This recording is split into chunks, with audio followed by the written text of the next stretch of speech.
Hi. Hello. Having some minor difficulties here. There we go. All right.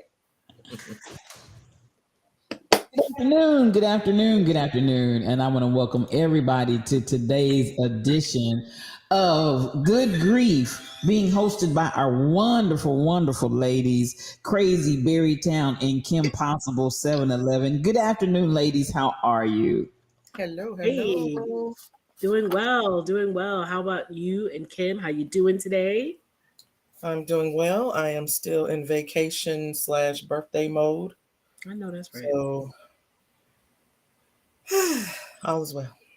And a big happy belated birthday to you. Hope you had an awesome day, the days before and the days after, including today. Hope you have a great weekend this weekend and still celebrating. Hmm.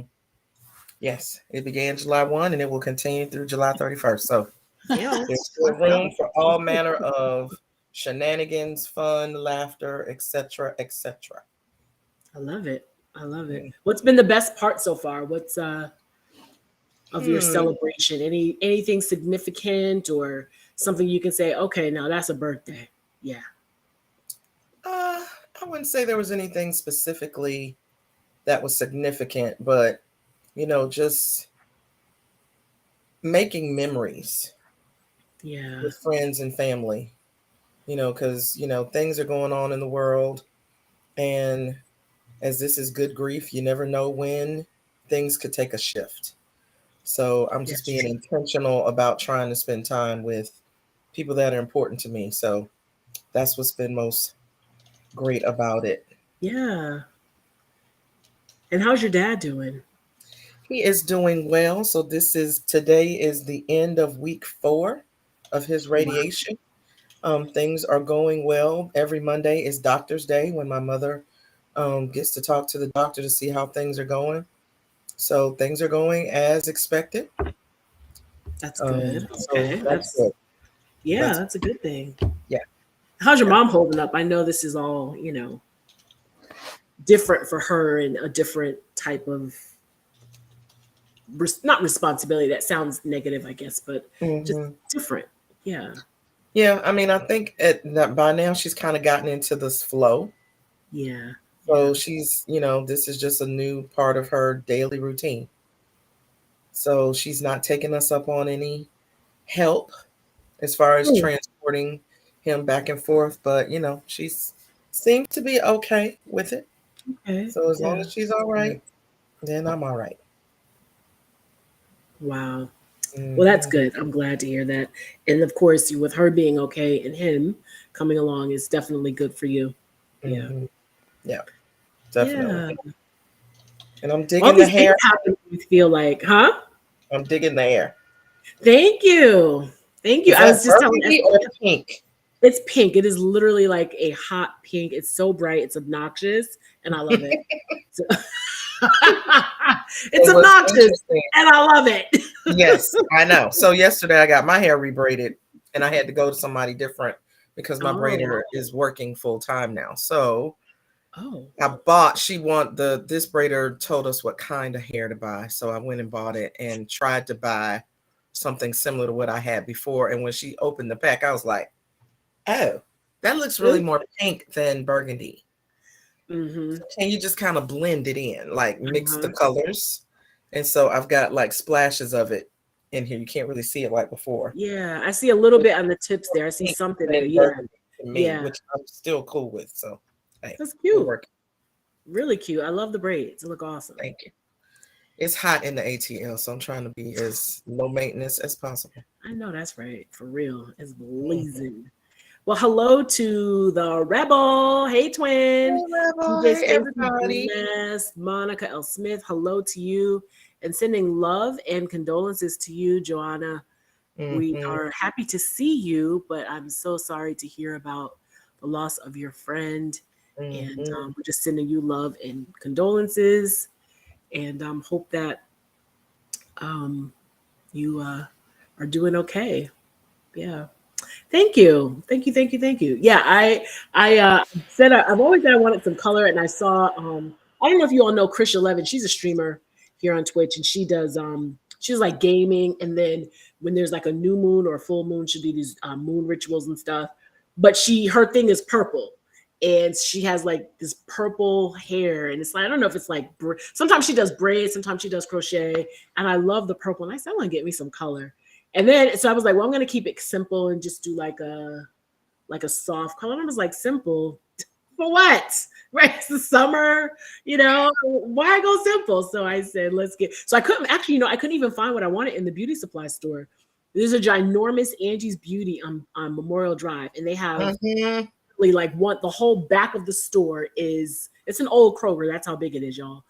And it has just all hair, and they did not have the color that I wanted. So I had to get it on Amazon for the win.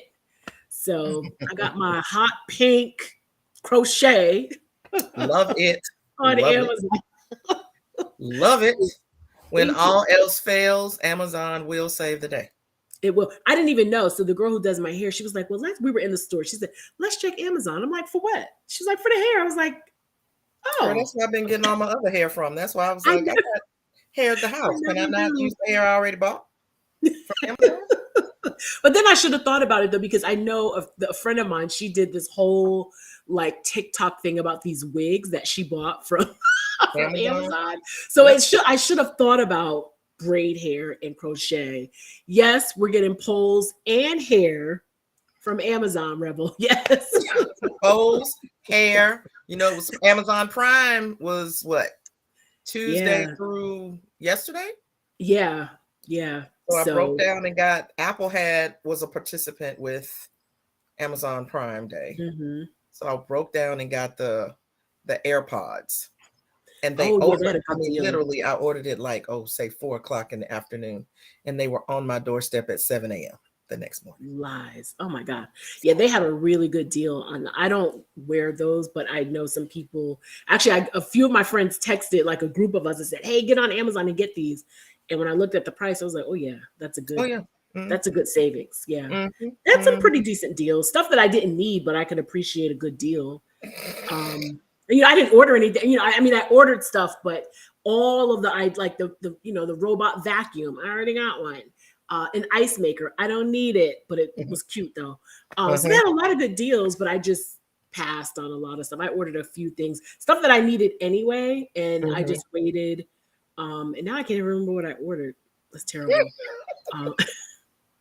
I did order some snacks because they had a really good deal on snacks. So I did order snacks because we're snacky around here, and Captain Boots is still in camp, and they had a really good deal on those big Lay's variety packs or something. It was like 30% off. So, and you get like 40 or something for like $18. It's crazy. So, I know I ordered that, but I don't remember what else. So anyway, let's see. Let me check the chat here. STL, how are you doing, love? Now that you are a Texan. I know. I am doing. How does it feel? I am. It feels numb right now because I'm tired. But it feels good. It does feel good. It's good to be here. I love my space. I have a backyard that's full of trees and shrubs, and I plan to put all kind of flowers and stuff in there. So once I get it going, I'm really I'm enjoying just going out, getting that night breeze in the shade and feeling the breeze go across my skin and just sitting there and basking in it. So it's going really well. Yeah. So thank you for asking. That's wonderful. That's wonderful. As you said in your stream, God has done a quick work because you went from just moving somebody else to moving yourself. Absolutely. I was telling Crazy Berry Town, I brought my sister and my brother in love on Friday morning. We kind of went around to some places Friday night, didn't see anything. My nephew saw something online Friday night after we got back home, called on it Saturday morning, looked at it Saturday afternoon. I got on the plane Saturday evening, did the paperwork, and had a house. So It was a quick work. It was a quick work. It was really quick.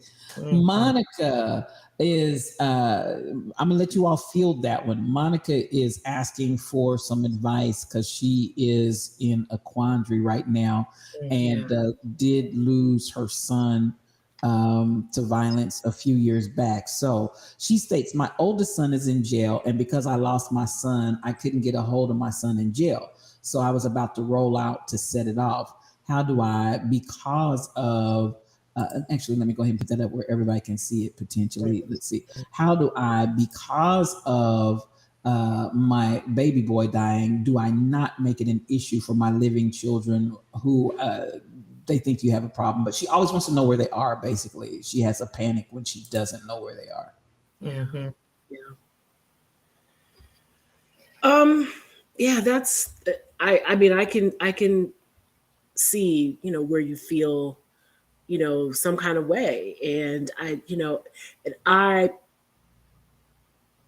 personally, I would say, don't worry about what others think, but they're it's your child here. You're talking about your children. And I feel like, if it, I don't know. I don't mean, is it an issue? Like, do they feel, or does your son, or I don't know, do you feel like they feel like it's an issue? Because it might be how, you might feel that you're being a certain way, and it may not be received that way as, at all.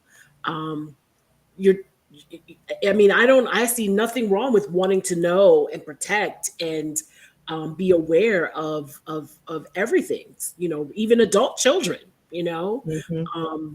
I don't know. Kim, any thoughts? Yeah, I would say, it's normal to feel how you're feeling. Yeah. And because of just the trauma of losing your son and then having another son in a space that you couldn't get to, it's not unusual for you to then be extra cautious or even concerned about your other children. So maybe even just articulating to them, look, because of this is why I feel this way. And this is why I would like your help in just letting me know where you Right. might be at any given point. I mean, I think that's a great idea. it doesn't have to be deep, but you could text me. You could just call and say, hey, Ma, I'm XYZ, or I'm going out of town, or whatever the situation may be, Mhm. but maybe help them understand why. Because again, people grieve differently. And because of whatever the trauma that is that occurs, then puts you on guard for other things. And so it's just a way of processing through. And if you can be honest with them about why you feel this way now, because that may not have been the case, prior to. Right, right. This happened. This is what I'm going to need from y'all in order for me to be okay. Hmm. And I think, like you said, articulating that, and, and they are adults, I think they would get it. And I think what Kim just said really struck me is that, it may not have been that way before, but it is now, and rightfully so, and then you add to, I think we've talked about this before, you add to your own personal, the events in your life and experiences, just societal things, right? And, I know many parents with any age of a child from young on up worry. We live in a society that just doesn't value certain people. We won't go there today and get all crazy political and whatever, but Mm-hmm. that adds another layer of worry as well. Yeah. Sometimes even subconsciously, like, people may not like articulate it, but they're watching the news, they're reading social media or whatever, and they're internalizing that and have this anxiety that they haven't even spoken. So you pair that with, those things that have happened to you, and your current situation, with your son being in jail, and then just the greater society and things that are happening to us as Black men and women. I mean, that anxiety is real, and I think anybody, particularly your children, would understand that. Yeah. Yeah. I mean, just the society that we're in and watching the news, because I'm intentional about not watching it. Unfortunately, Yeah. a lot of the news I get is because of while I slumbered, slept, and slobbered, Mhm. or my mother has called and said that such and such has happened, or something comes across my news feed on social media. Or Yeah. I'm in like a couple of text groups that I'm in, somebody will post something. but I'm not actively watching the news on a regular basis Right. because it seems to me that the news is slanted in a way that continually stirs up the emotions around the trauma that we've all experienced prior to. Mm-hmm. So I have to be very careful about just the stuff. One of the shows that I watch on HBO, P Valley, they've been very I kind of put Ooh. that with Rebel because she's like, girl, I couldn't take this last episode. I'm like, well, they're dealing with some very deep issues around depression and abuse and all of these things. And this last time they dealt with suicide, and I was just like, it was like I was in the show with this character. Mm-hmm. And I know that it's because that represents a larger population of folk walking around every day. Yeah. Feeling hopeless, feeling helpless, feeling this or that. And they were dealing with the whole, what was going, because they're still set in the pandemic when it was still, I guess, 2020 maybe. Yeah. So it's just seeing that, I've had to just kind of go,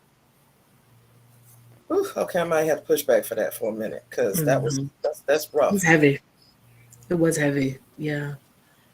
Yeah. Monica said, said she's always nervous. And then MCP mentioned losing 2 children and then the one that's left feeling like maybe they're smothering, being overprotective. And, I've not experienced that, but I do know personally people in a similar position, not with losing 2 children, but they had 2 and lost 1 and feel that same way. So I do believe that is it's common, right? And it makes sense.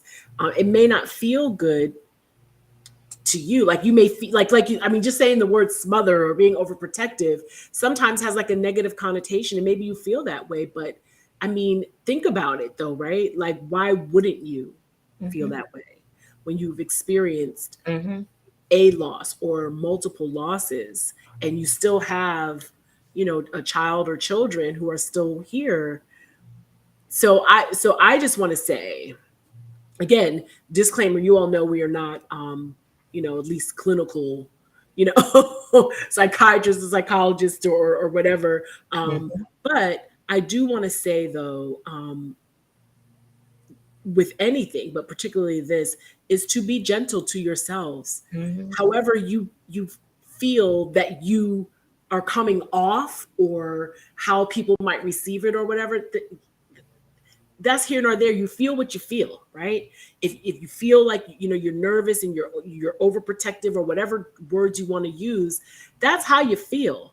And I think that's okay. And I want you to be gentle and kind to yourselves because, again, my response to that is, why wouldn't you feel that way?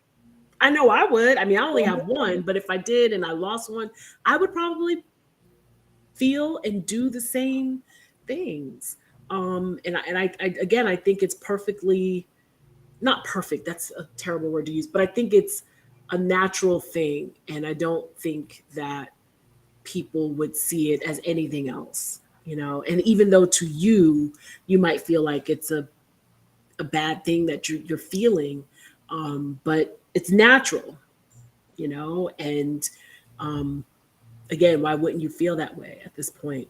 Yeah, it does. It changes you. It talks about totally changing you because it literally shifts your reality into a space that you have never walked through before. And you have to essentially learn how to now move forward without this person or these people walking alongside you. And that takes some time to learn how to do that. It's an adjustment. It's a process.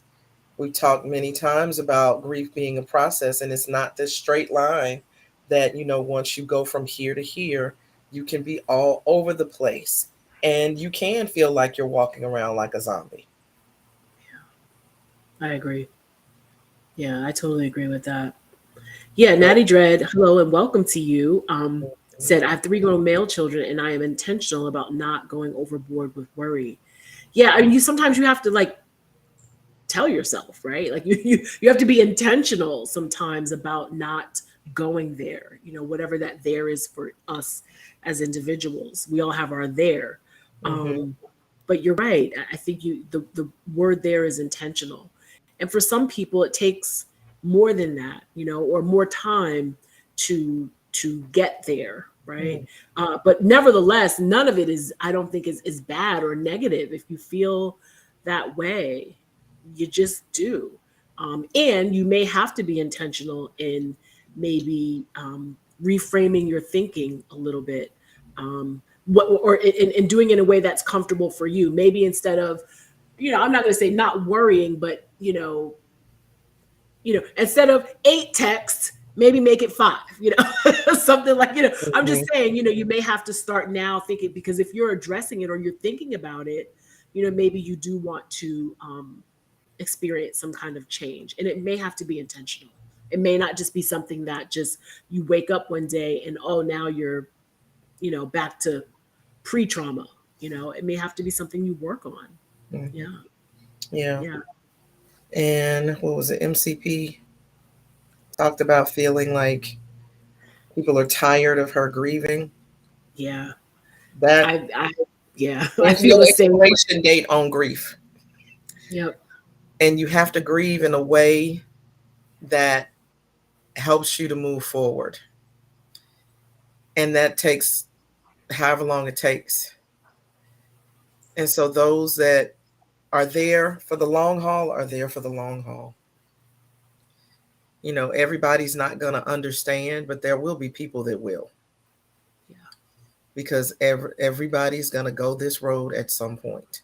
And, the issue with African American mothers and just our history of being enslaved and having our children taken from us and killed. And now we're still in 2022 and we're still having these same dialogues and discussions. Mm-hmm. And I'm not a mother, but I grieve for all that has happened historically, just in my own bloodline. So not only are you grieving your loss of your children, but the children in your family that you may not even realize or recognize. Right. So it's a tough space to be in. Yeah. But I was reading, you all know, I love me some Instagram grief groups. yes. And there was one post recently. It said things that grieving people want you to know.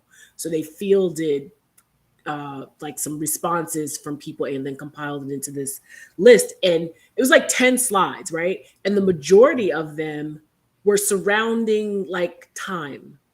Like one of them said, they're like, I will grieve my person.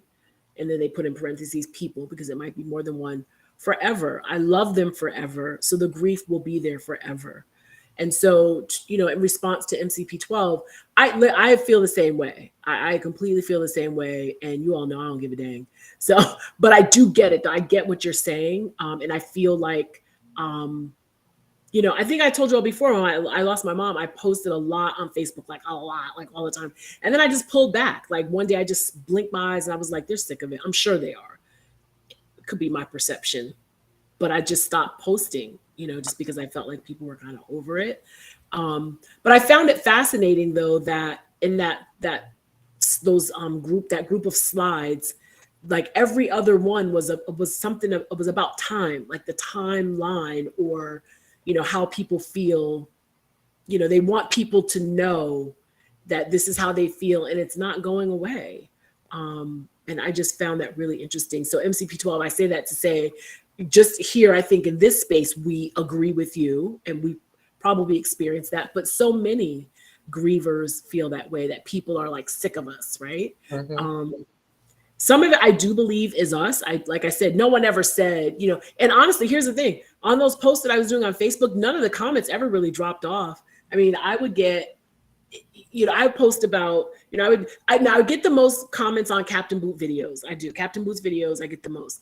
So let's put that out the way. But anything else, I would do like cooking videos, I would post funny dance videos, all of that.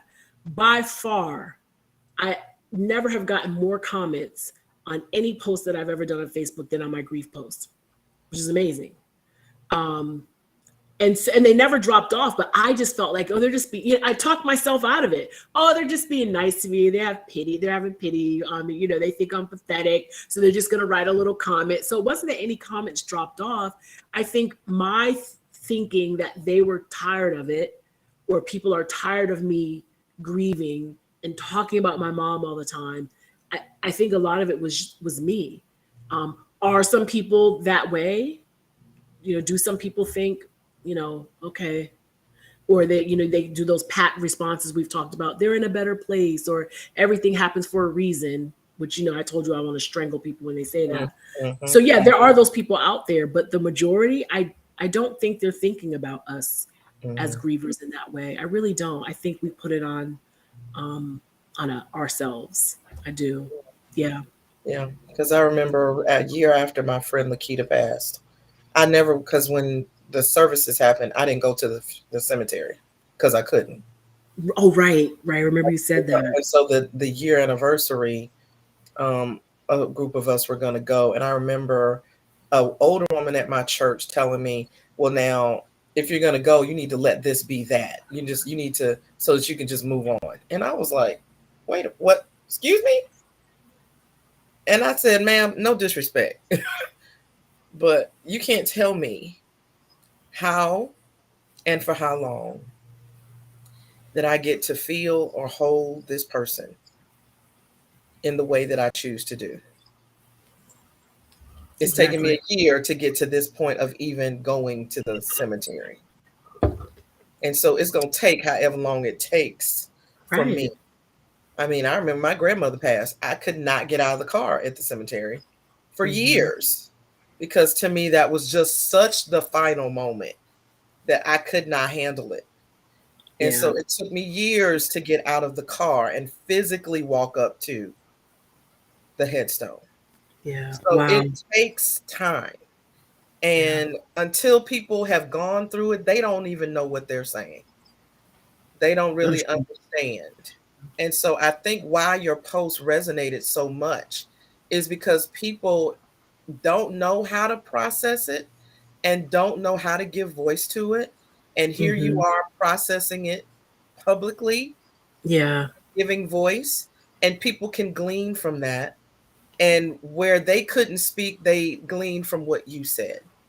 Yeah. And it gave them permission to be able to process in a way that they were feeling led to, but didn't know if it was okay to. Right. I think you're right about that.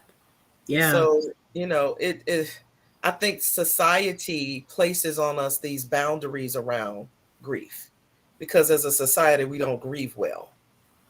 Right. And we're uncomfortable with it. So we just try to shorten it as much as possible when matters of the heart can't be shortened. Yeah. They're unpredictable. Right. You just cannot regulate it. Yeah. And matters of the heart are forever. I mean, a quote that I saw before, it says, the grief lasts as long as our love does, forever. Yeah. You don't stop loving.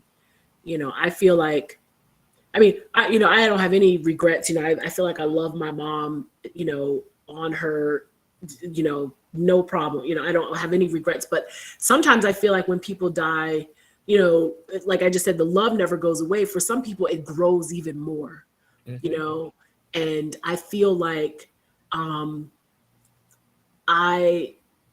I feel like that about my loss. Like, I feel like I love my mom even more, in her absence, because I appreciate, let me see, what's the word? I recognize her loss in everything.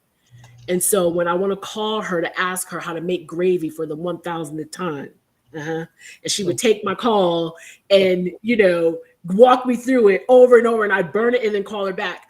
I miss those times. I miss her presence in my life in a myriad of ways.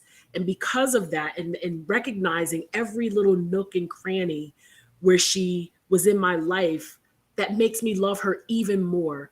Therefore, the grief is there too. I'm grieving that love that's not there, that's not in the flesh, right? So I agree. I think that we're gonna grieve, right? Like you said, there's no timeline. There's no timeline. There's no straight line. There's no expiration date on it, because there is no. That's the same for love. I mean, if you got a timeline on love, then I don't want it. I mean, I'm just saying.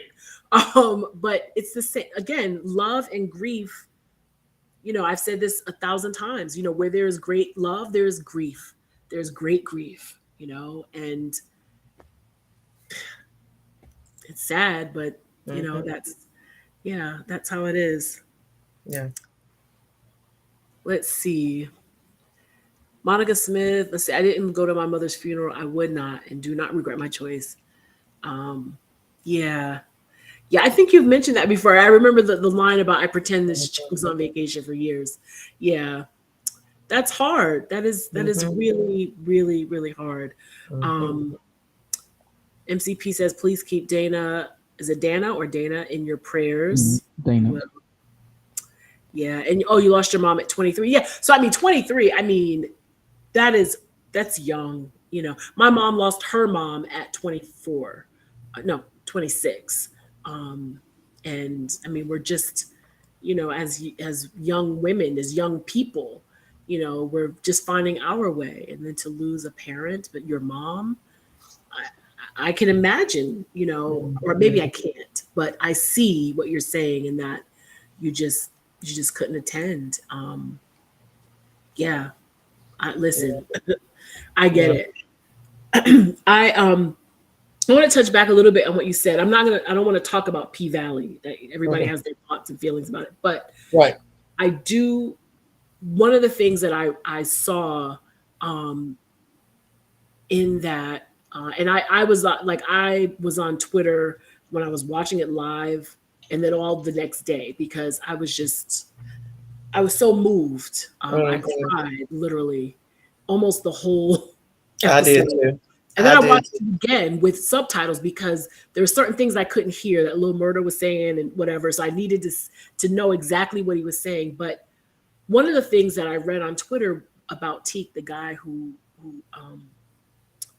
I don't know if any of you watch it. I don't want to give away spoilers. But, yeah, we don't want to give it away. Yeah, but you did say that there was suicide on the show, and they put a disclaimer, which gave me the worries when I started watching. I was like, who is it gonna be? Oh my gosh, right?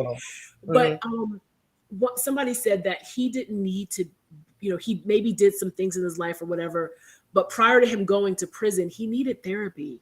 He did. And the things that he experienced, his mother as a child, right? And so I just can't even imagine. And one of the things too on the Twitter, the P Valley Twitter, and Katori Hall, who's the writer producer, she put all these. There's like a ton of grief hotlines, suicide hotlines, because I can imagine, like you said, there's so many people that experience that. I can imagine the grief that was either ignited or reignited for people, seeing some of those flashbacks, seeing the scene about the suicide and so forth. But I was fascinated by the writing of that show and how they connected, on the social media, they connected the grief. It wasn't just the suicide hotline. It was, this is heavy shit, period. All of it. And whether whether it's a loss of a person or a loss of innocence, a loss of childhood, whatever, people are grieving. And I appreciate it so much, running over and over and over on the Twitters, the grief hotline, because I just feel like that is something we just don't deal with, And I applaud her for that, because there's just this misnomer that these people, based on the nature of the show, it being centered around a strip club and all of that, they're doing what they're doing because they just don't know any better. But everybody has a story, which is why I watch anything, is to understand the story behind the story as to if it's written well, why somebody ended up from here to here. Yeah. What was the journey that got them there? And typically there's some trauma involved. Yeah, I mean, that's what they're peeling away this season. You know, they're peeling that away. And they are. I think that you're right. That story that backstory for all of them. Yeah. Yeah. And I mean, it's not just on this show. This is everyday walking around life, which made me realize how much more it is important for me to continue to do what I'm called to do, which is helping people process through their trauma, because there's just so much. And I'm betting on there were people watching that had similar stories that to date have never even articulated. I'm sure some of the things that they've seen or experienced at home as children in their lives. I mean, even Mississippi's story. Who knew this chick came from the family she came from, living in the house she living in, and dealing with the stuff she's dealing with? I'm like, this is why you can't be fooled by what somebody lives in, what they drive, how much money they make. There's dysfunction everywhere. Yeah. And I think, you know, and again, you know, what we've talked about the different types of grief. And I know, listen, I'm a college professor, y'all, so I look at stuff in a nerdy way. Yeah, I mean, listen, I know some people are watching P-Valley for the strippers. Listen, I know that, right? And they turn it off and I say, like, oh, there's some cute TNA. I don't, right? I don't want that anyway. I won't understand these people. But, you know, whatever. And they do show a lot of peen, though, just sidebar. But anyway, coming back. Graphic detail of certain things. I'm like, okay, that's too much. But okay. Right, I know.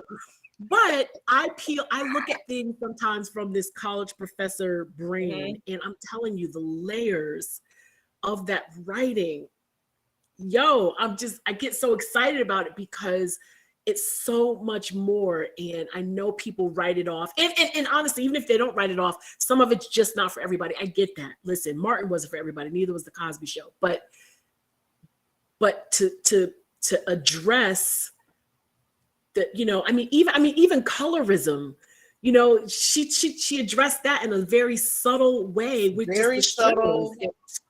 Oh my God. And there's the line of the whole, not this episode before, where the mother says to the daughter when that situation happens with the ponytail, you know, now you've messed up the thing that makes her beautiful. And I was like, hold up, ma'am. Right. Yeah. So you don't actually say that her hair is what makes her beautiful, not her being who she is, not what she looks like. How you raised her, how you raised her. Only her hair is what makes her beautiful. And so, you know, and that's what I was saying, that grief, there's so much more to grief than a loss of a human life. And there is that, and that is huge, right? That is a big loss. But there's that grief of, you know, her, you know, Mississippi, like, you know, losing her family, you know, her family life and that lifestyle. And then now where she is looking, like, thinking, you know, I can imagine in my brain that, you know, she might look back and say, what would my life be if that didn't happen, if I didn't get put out, you know, if I didn't lose experience, if I didn't make this choice that I made. And that's what I love about that show. And I can imagine, like you said, so many people identifying, again, maybe not with stripping, but identifying with someone losing someone to suicide, losing someone to mental illness, or trying to save them. That's what Lil Murda, oh my God, I'm gonna cry. I know. Just to experience. Don't do it. Right? I'm not. Go back. Yeah, okay. I cried with you because I was like, no. But again, I just think that she really has her thumb on the pulse of so many issues, with not just Black folks, but just people in general. But since the show is African American based mostly, right? I just really think that she has her thumb on the pulse, and I thought it was such a poignant thing to watch. And just reading the Twitters, just seeing what people are talking about people talking about how they had never, like, they experienced loss due to someone taking their life, and they never thought about it, and they put it in the back of their mind until this show, and they're getting help. People talking about how after the show they called the suicide hotline for themselves. But to read that and to see this trauma being talked about and addressed on social media as a result of this, it just shows me that all of us, right? We were talking about people, how they perceive us, and they're tired of us grieving or whatever. We all have something, right? And sometimes we don't know it, or we want to push it down. And sometimes, this is what I've learned also, is sometimes our grief conjures up the grief or the loss for someone else that they're not ready to deal with. So they stick their tongue out at us, right? And I think some of us might have experienced that. So again, MCP12 and anybody 812 and anybody else, when you get that, I think people are tired of me, or they just don't want to hear from me anymore. Some of it is our own perception, but some of it is like we said, it's society. But what I've learned, even just y'all, I know y'all think I'm crazy anyway, but y'all keep coming back, so I appreciate it. Maybe you're coming back for STL and Kim. That's what it is. But no, I think they're coming here for you. The show, as Hal's shirt says on what his LLW, the whole damn show. You are the whole damn show. But I think just that the last 2 episodes of P-Valley, it just shows me that so many of us, something I already knew, but even in young people, so many of us are dealing with some kind of trauma, loss, and grief, and in some cases all together. And I'm done with that. Yeah. The whole adage around grief and trauma is you can have grief without trauma, but you cannot have trauma without grief. Right. I remember we talked about that our very first week. Yeah. But the bulk of our grief does unfortunately stem from trauma. Yeah. As African Americans, that's just the reality of the situation. It's true. It is true. We're grieving individually from within ourselves with whatever it is that we've lost, but then we're grieving as a collective, as a family. We're grieving as a community. We're grieving as a nation. We're grieving as a race. I mean, we're grieving lots of things. Good grief. And part of my training, when I did my trauma training, is we would look at these stories and these scenarios, and then we would go character by character. What is this person grieving? What have they lost? So it could have been a physical limb. It could have been their job. It could have been their position. It could have been, just interaction with other folks because of this thing that has now happened. And so I do the same exercise when I'm looking at stuff like P-Valley. I'm like, okay, so the murder is grieving this. He's lost this. I mean, and if I could really write it out, I could probably just come up with a whole. Let's do it together. Yeah. Then I'm looking at Big Teak, and I'm from day one when he got out of jail. I'm like, ooh, okay, so he got this going on. He got that going on. That night he had the meltdown, and he was like, I'm trying to understand why my mother even bothered to have us. Okay, I'm like, okay, that's piquing my interest. What's really going on with that? And then you find out in this next episode what that was all about. Yeah. So it's worth exploring, because I think as a culture, and I'm speaking from African American culture, we have not done a good job of really processing through these things. Yeah. And so she's taken this show and been able to layer it in there, because these are people.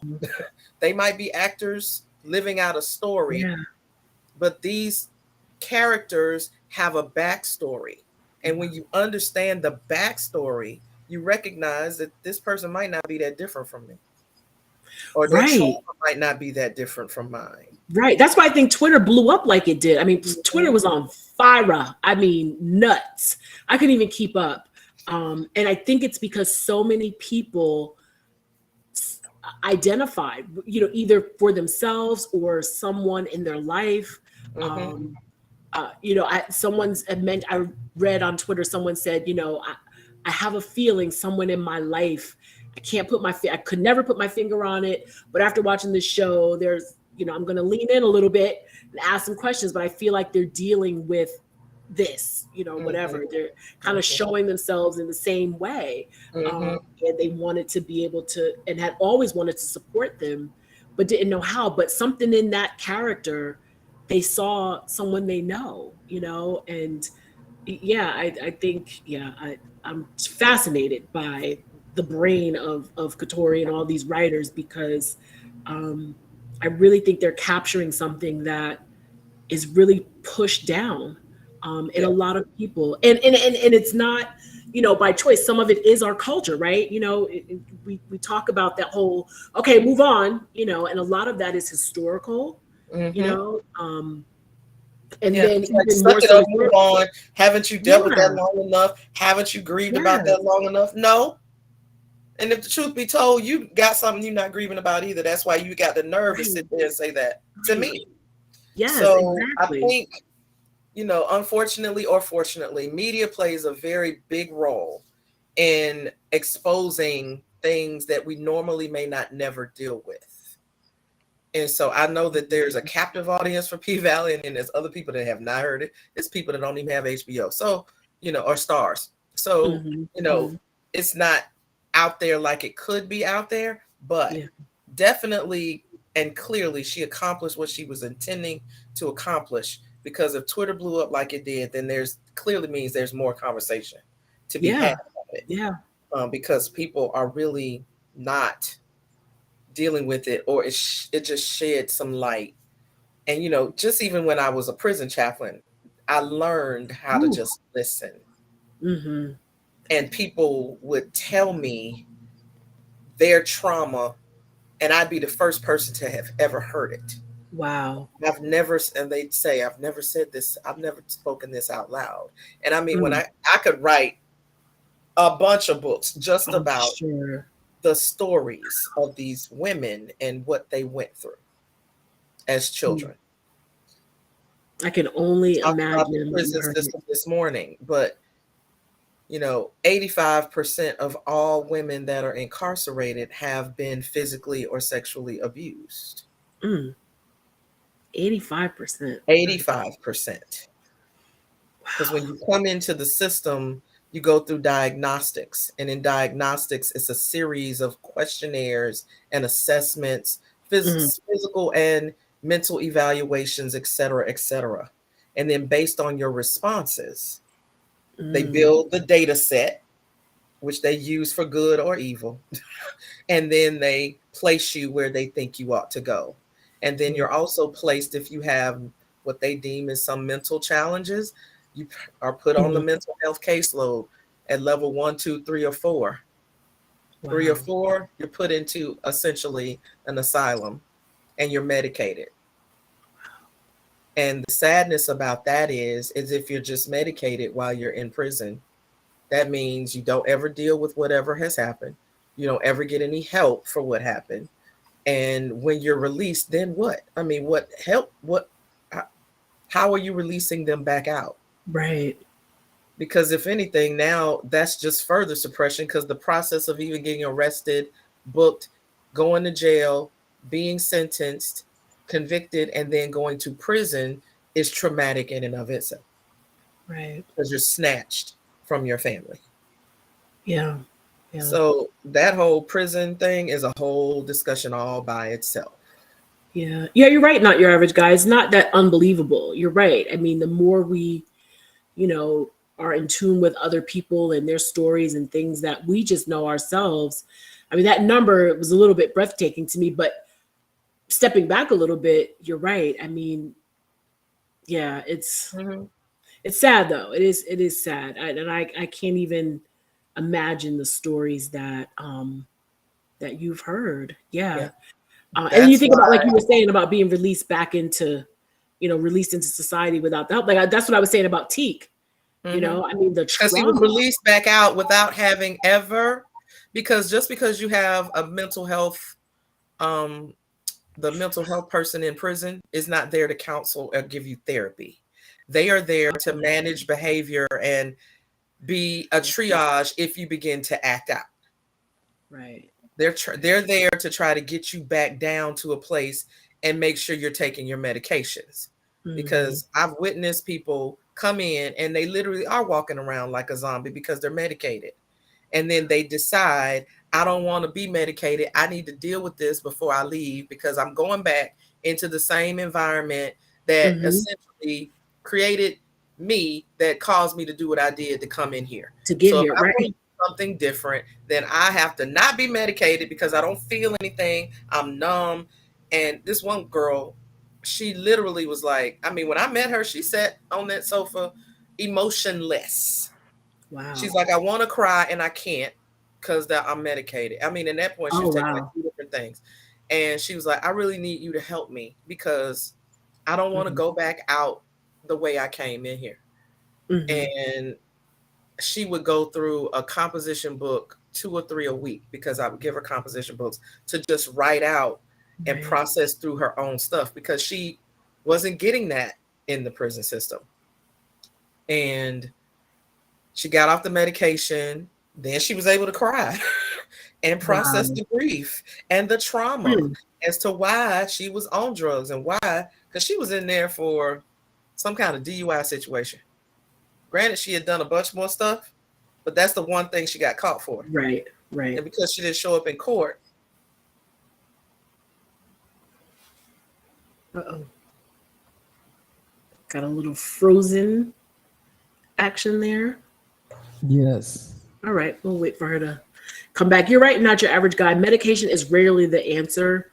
It does seem in some cases to be I don't know, a quick fix. You know, I don't know how they decide to do that, but you're right. It is rarely the answer for many people. And you know, like what Kim was just saying, you know, the person that she was talking about, they were off the medication, then she was able to feel and deal with, you know, her emotions and, you know, hopefully receive the help that she needed before she was, you know, released. So yeah, I think we're all frozen. All right. Yeah, you're right. A Band-Aid of sorts. Let's see. I'm looking at my phone. I'm still moving. My lips are moving. Okay, so yeah, Rebel said not on her and just Kim. So yeah, I think we all in many ways, you know, have you know, loss, you know, and that's why we're here, you know, to talk about grief. But what again is something that we don't always think about is that, you know, at all levels, you know, there's people are dealing with something. And sometimes it's, you know, it's that loss. It is again, and there's the different types of losses too. And I think that's what has been so fascinating about watching P-Valley. I'm back on there again. I'm gonna get off of P-Valley.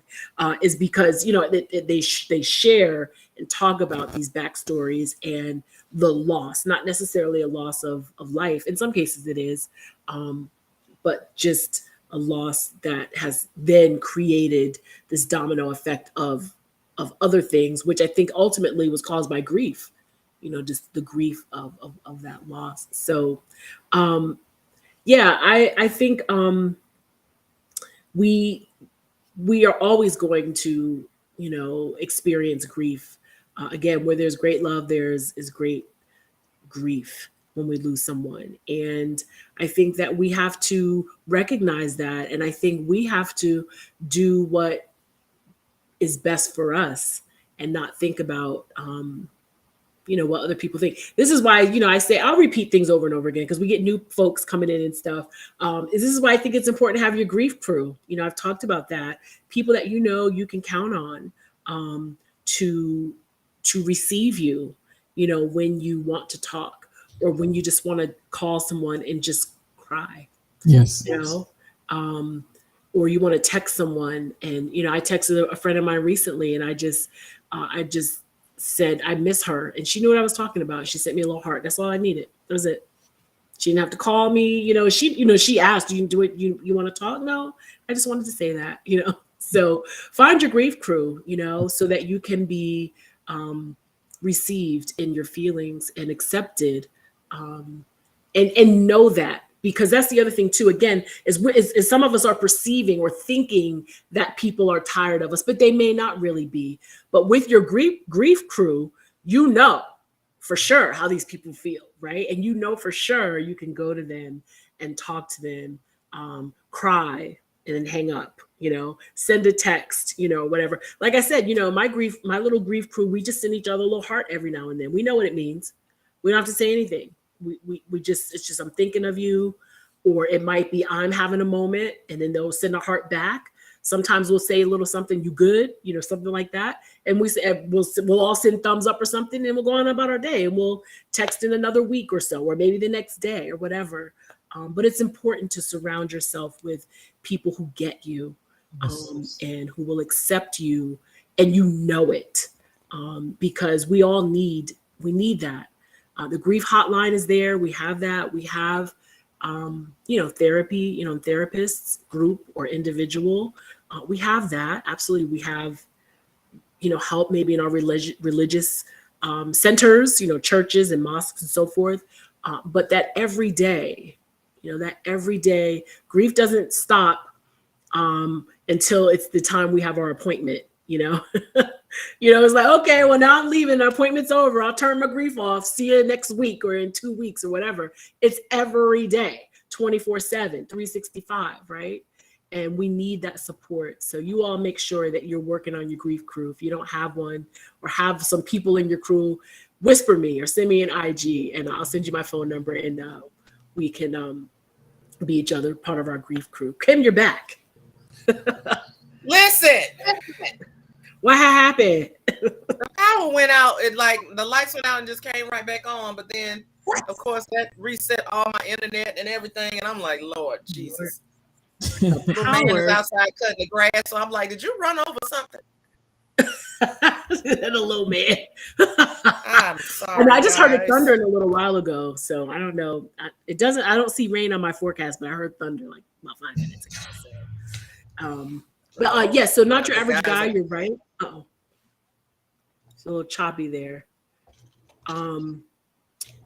Not your average guy said loss doesn't always have to be death related. Absolutely. We've talked about that.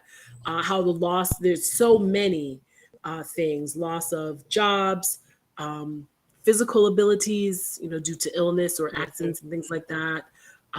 Lifestyle.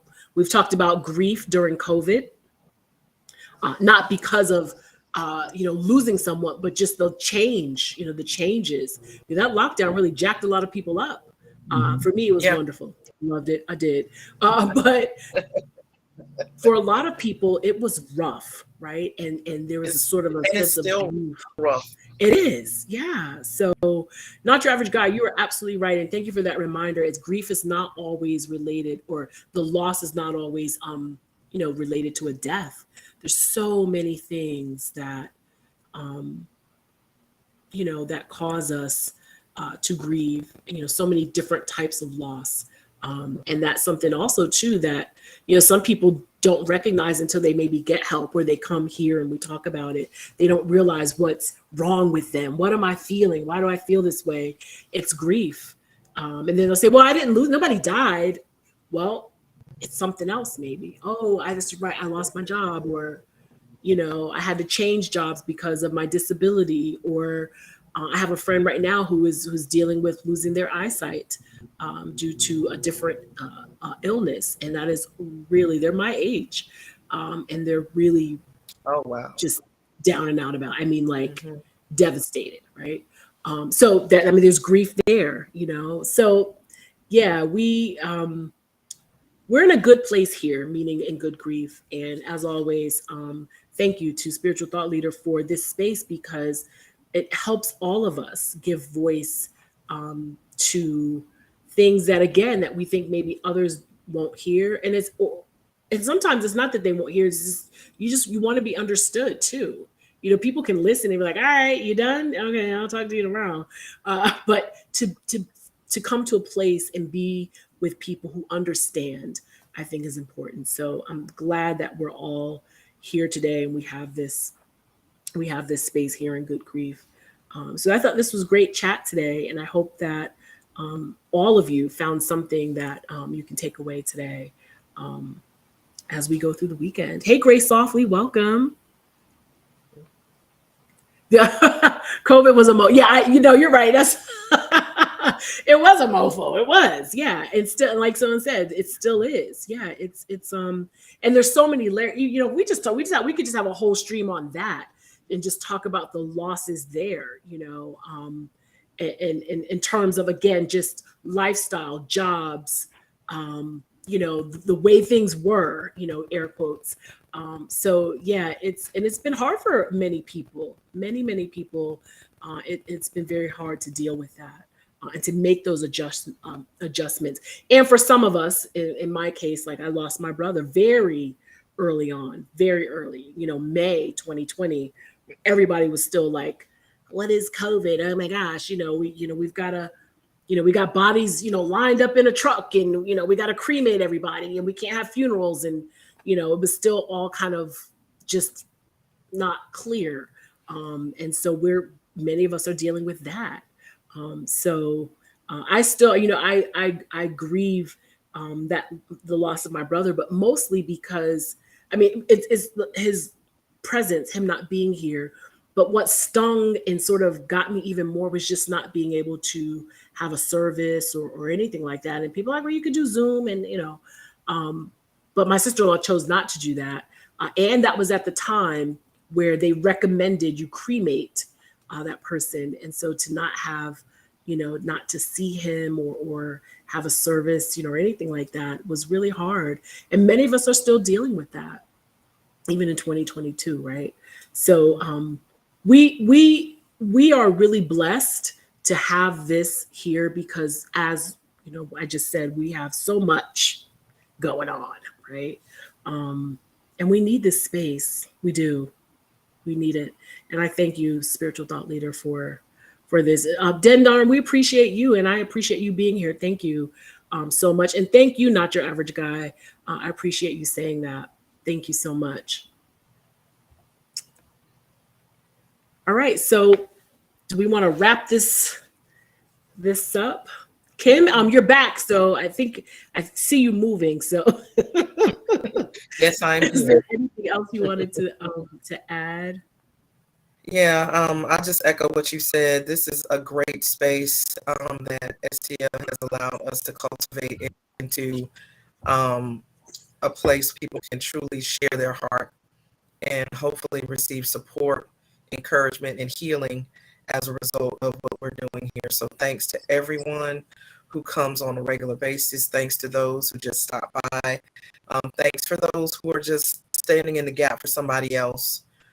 Because as we've said, all of us at some point will go this route of having to experience grief. So whether you're experiencing grief right now or standing alongside someone else that is, we appreciate your time and your attendance here with us, and we don't take it for granted. So thank you again, STL, for offering your stream for us to be here and just supporting us as we are trying to support others. So we hope that everybody has a great weekend. We'll be in the Discord after this. Yeah. So if anybody wants to stop by and physically give voice to anything that they may be feeling or want to share, we will be there for you right after the stream. So be blessed to have a great weekend, everyone. Yeah, I'll be there in the Discord for a few minutes. I have some errands to run and then another meeting in a little while, but I'll be there for a few minutes on the front end. And again, thank you so much, everybody, for being here. As always, find the joy in something today and every day, because you're worth it and you deserve it.